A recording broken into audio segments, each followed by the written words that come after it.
armas, Dios amigo. Señores, se acerca un escuadrón enemigo. Tienen órdenes de defender la posición. Señores, nos atacarán 300 enemigos. ¡Solo 300! ¡Pocos son! Pues sí, pocos son. Aquí los del tercio viejo de los Sagrados Corazones. Prestos a defender esta posición. Y si nos acompañan y se suscriben, les contaremos cómo acabó esta batalla. Señores.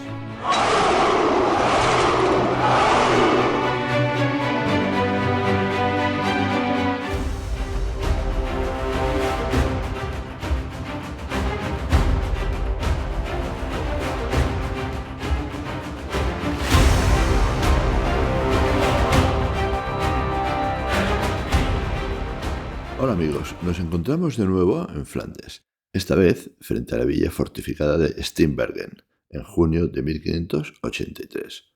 Pero, ¿cómo llegamos allí? Firmada la pacificación de Gante el 12 de febrero de 1577 y el edicto perpetuo, la situación se hizo insostenible entre los estados. Don Juan, harto de las intrigas de unos contra otros y entre todos contra él, se retiró a Namur.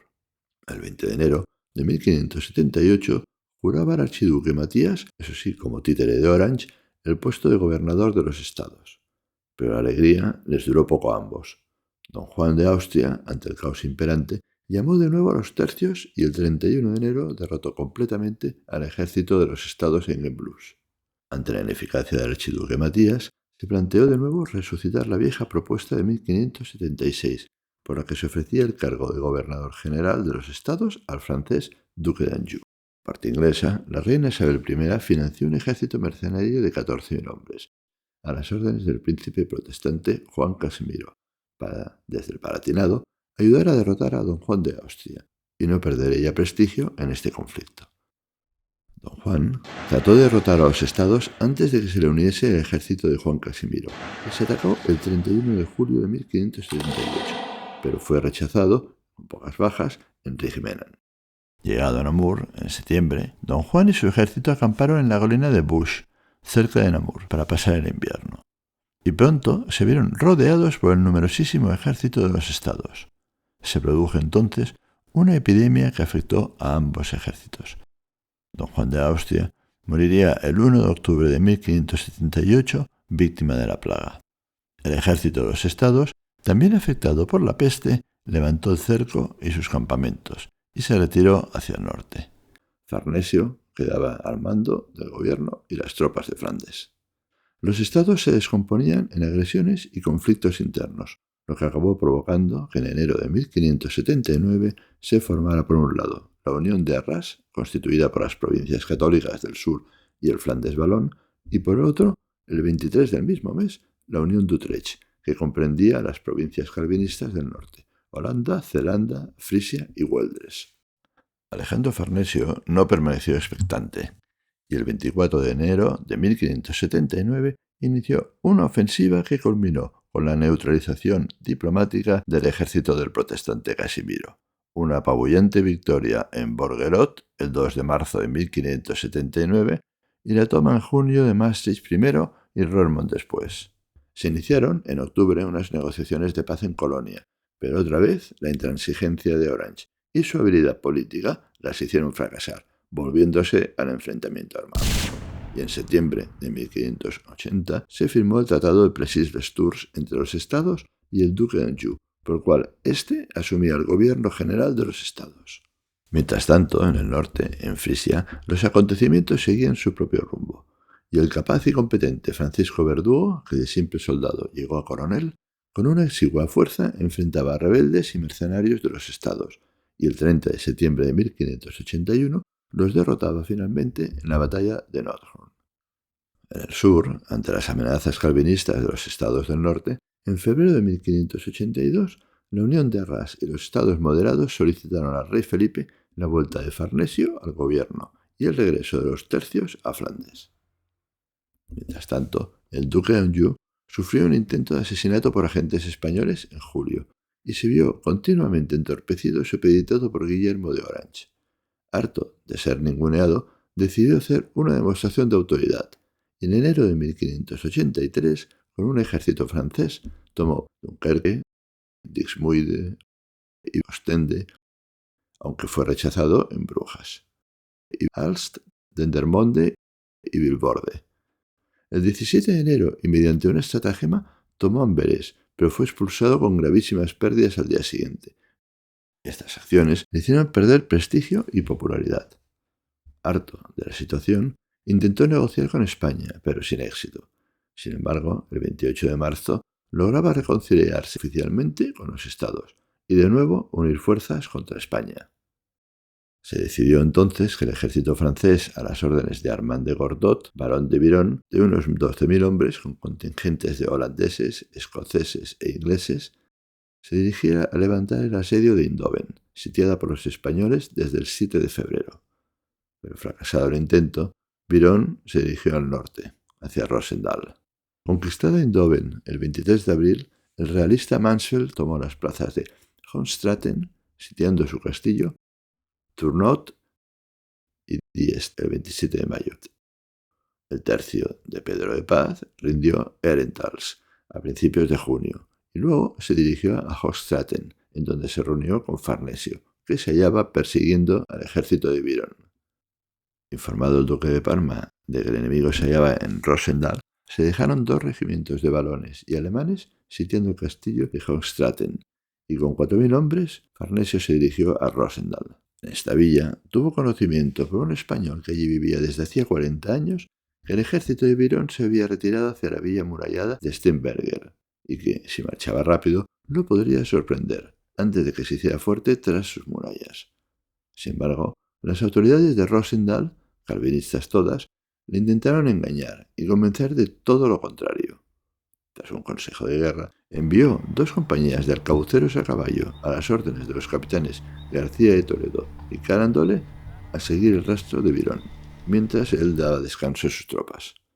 Al cabo de una hora, Martín de Villalba, oficial de García de Toledo, acudía para informar de que el enemigo no había conseguido llegar a Steenbergen y se hallaba atrincherando apresuradamente sobre un dique delante del cual en algunas zonas se había excavado un foso. 12.000 calvinistas se aprestaban a defenderse del ataque de 4.000 españoles y valones. La batalla se inició sobre las 3 de la tarde, cuando Farnesio envió por delante una unidad de caballería bajo el mando de García de Olivera a reconocer la posición enemiga sobre el dique. Estas unidades sorprendieron a la caballería enemiga de retaguardia, les capturaron 20 prisioneros y la pusieron en fuga hacia sus posiciones. Desde el dique, Biron se percató de que pese a la derrota de sus escuadrones, los españoles eran pocos, por lo que envió al resto de su caballería en socorro de sus compañeros. Ahora sí, viéndose los escuadrones de Olivera superados en número ampliamente, empezó a ceder terreno y retirarse ordenadamente. Pero en pocos minutos llegó Farnesio con más unidades de caballería y cargando al galope derrotaron definitivamente a la caballería calvinista, que se desbandó a través de los espacios abiertos del dique y sus flancos. Farnesio pudo retener a tiempo su propia caballería de iniciar la persecución y evitar así que traspasara el dique y fuera copada por las tropas enemigas, sin posibilidad de retirarse. Retrocedió y reorganizó sus líneas. Durante el combate llegó a la posición española la artillería al mando de Hernando de Agosta. El duque de Parma ordenó que se desplegase en una loma hacia la derecha, probablemente a la derecha del camino que venía desde Roosendaal. Ya desplegada, inició su bombardeo sobre las posiciones enemigas.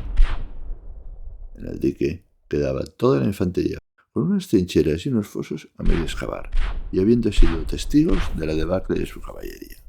La española volvió a ordenarse y tomar posiciones, para volver a cargar si los rebeldes abandonaban el dique y su foso.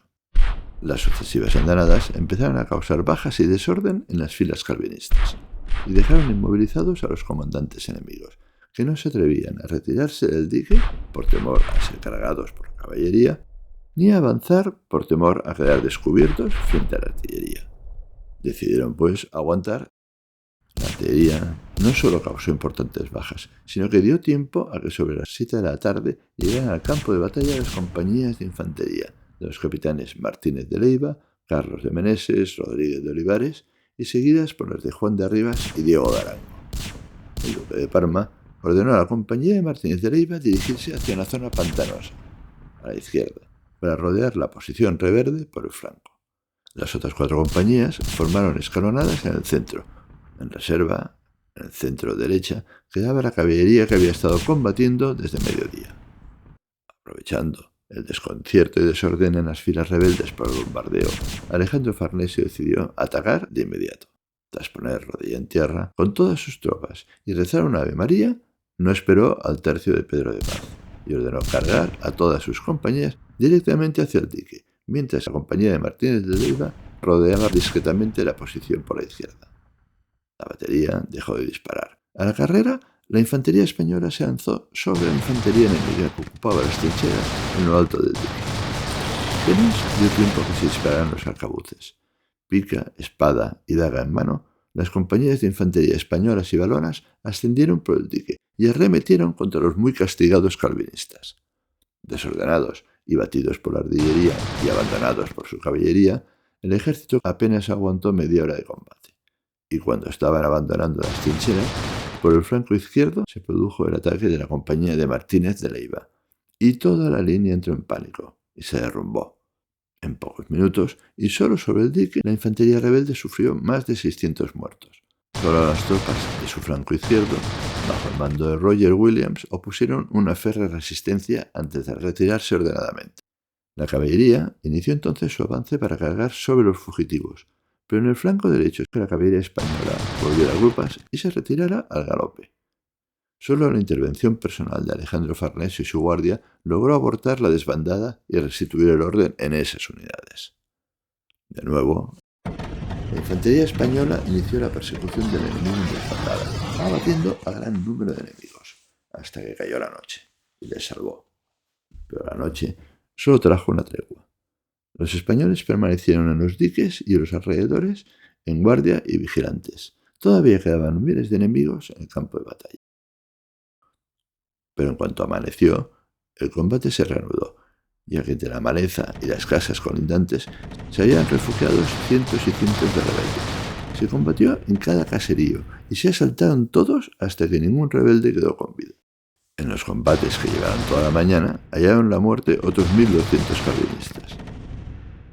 Encerrado en Steenbergen, el barón de Birón, lejos de rendirse, lanzó a Farnesio el anacrónico reto de enfrentar 12 combatientes de cada nación, oferta que fue declinada. La batalla de Steenbergen acabó con más de 3.200 muertos del bando rebelde y un número desconocido de heridos, la pérdida de 39 banderas y estandartes y gran parte de su bagaje, mientras que en el ejército realista los muertos y heridos no llegaron a los 400. Alejandro Farnesio, en su retirada ya hacia Rosendal, dejó emboscado a Antonio de Olivera con su compañía de cabuceros a caballos por si los rebeldes intentaban una salida. Y así ocurrió. Birón, viendo que se retiraban, envió una tropa con objeto de atacar la retaguardia española. Olivera, siguiéndole al volado, le cargó de flanco y acabó con casi todos, añadiendo unos 100 muertos más a las bajas enemigas. Una vez en Rosendal, el duque de Parma decidió dar ejemplo a las demás villas de lo que podría pasar si se le mentía o engañaba para proteger al enemigo, y parece que ordenó incendiar parte de la villa. Alejandro Farnesio partió luego con su ejército hacia el sur, en busca del duque de Anjou y las tropas que le pudieran quedar. El resultado de la victoria de Parma en Steenbergen tuvo unas consecuencias tan inmediatas como importantes y decisivas. La ayuda militar oficial tanto de Inglaterra como de Francia cesó, al menos durante algún tiempo. Numerosas villas y ciudades se declararon entonces leales al rey Felipe II. El tratado de Plessis-les-Tours entre los estados y Francisco de Anjou quedó en nada, y el duque de Anjou perdió el ejército que era su único apoyo. Ninguneado por Orange y sin autoridad, y con todo el prestigio perdido tras su asalto y saqueo de Amberes y otras villas, y con Parma pisándole los talones, abandonó Flandes definitivamente el mismo mes de junio de 1583 para retirarse a Francia, donde moriría al año siguiente. Lo que quedaba del ejército francés se retiró también a Francia en agosto del mismo año. Guillermo de Orange, principal valedor del Tratado de Plessis, quedó muy desprestigiado y moriría también al año siguiente, víctima de un atentado. En 1584, el duque de Parma rindió diversas ciudades, y el 10 de marzo rindió Bruselas, y el 19 de junio Malinas. En julio de 1584, inició el asedio de la poderosa Amberes, que se rindió sin asalto el 17 de agosto de 1585. Alejandro Farnesio, duque de Parma, en 3 años duplicó con escasa violencia y mucha diplomacia las tierras que reconocían la autoridad real. Esta situación, que no podía permitirse por parte de Inglaterra, provocó que de nuevo la reina Isabel I interviniera y acabó por enviar un ejército de 8.000 hombres a Flesina, con fondos para mercenarios y armas. El duque de Parma planteó entonces cerrar el Val y el Mosa para aislar las ciudades del interior, especialmente grave, cortarles el comercio y evitar que la flota de los estados, los antiguos mendigos del mar, pudieran socorrerlas. Para ello envió los tercios hacia la isla de Bommel, en donde convergían ambos ríos, ocupándola y fortificándola en su extremo oriental. En estos menesteres se desarrolló la campaña que dio lugar a lo que se conoce por el milagro de Empel, pero estos hechos de armas son ya tema de otro capítulo. Y si este capítulo os ha gustado, no olvidéis suscribiros, darle al like y activar la campanilla para ser notificados de los nuevos vídeos publicados. Nos veremos de nuevo en la isla de Bommel y en sus anegadas campiñas. Bueno amigos, hasta luego.